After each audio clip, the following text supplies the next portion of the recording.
Hi guys, so yesterday I said I'd made my last video about Jay Slater, but new information has come to light and I feel like having that information, not putting that information out is ridiculous to do when there's a boy who's been murdered. In my opinion, Jay Slater absolutely was murdered, and the one thing I disagree with that's being put out by other creators who I do actually agree with the work they've done, is people seem to think there's 4 layers of people, and the top one being like some kind of Tenerife mafia. Like, I don't believe they're involved at all. I think the 3 layers of people that we have are Jay's friends, then we have Ayub and Rocky, who were like middlemen, and then we have people at the top who I'm not going to name right now, but people who actually wanted this whole thing done. So on the friend layer, we have Brandon, who has pretty much been left out of everything because I think he's probably the most likely to break. We have Lucy, who obviously quite quickly got the hell out of Dodge, didn't want to be involved in a lot of it, had her interviews done with her back to the camera. Then we have Brad, who smirked and laughed pretty much the whole way through his interview about how much he wanted his friend to be home.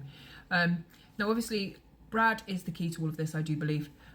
Brad, who is really close to Tom Hilton and has been for years, you know, far better friends than he ever was with Jay Slater, with Tom Hilton obviously being the one who was brutally attacked by Jay Slater and his friends.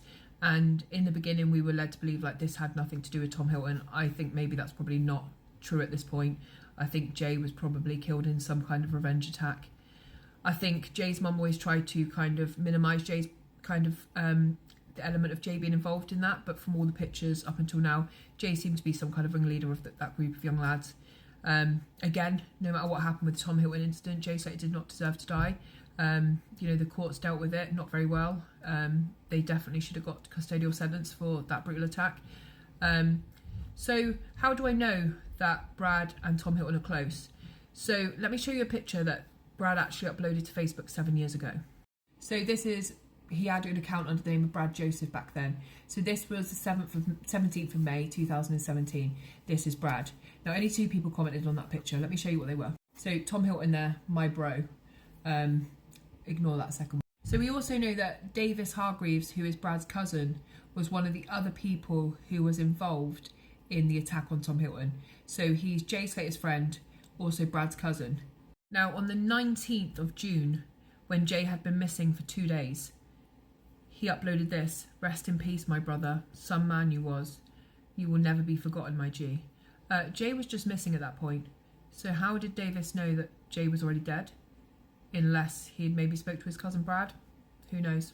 We also know, thank you Pumpkin Spice 01 for this video. We also know that this is Tom Hilton with 2 of his friends, both people who've been identified as being in Tenerife at the time that Jay went missing. So this is the boy. We have on the left him with Tom Hilton, and we have on the right him in Tenerife. And randomly, he just happened to be spending a lot of time with Ayub in Tenerife. So as you can see, this is really intricated. There's a lot of people involved. There's a lot of people who know more than what they're saying. And at the end of this is a boy who lost his life while he was on a dream holiday. And I think originally what we said, probably with them all stood around in the club watching Jay get more and more wrecked that night. No one stepping up to help when he fell to the floor, and other examples that people probably knew what was going to happen to Jay that night. Now this video is all allegedly. You can make of it what you will.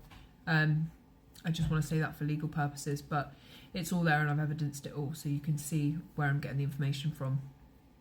I think the saddest thing is that one of the people that actually carried Jay's coffin, who him and his mum actually had their whole expenses paid to stay in Tenerife, their earnings paid back to them, loss of earnings, etc. from Jay's family, possibly are one of the key factors in actually what happened to Jay Slater.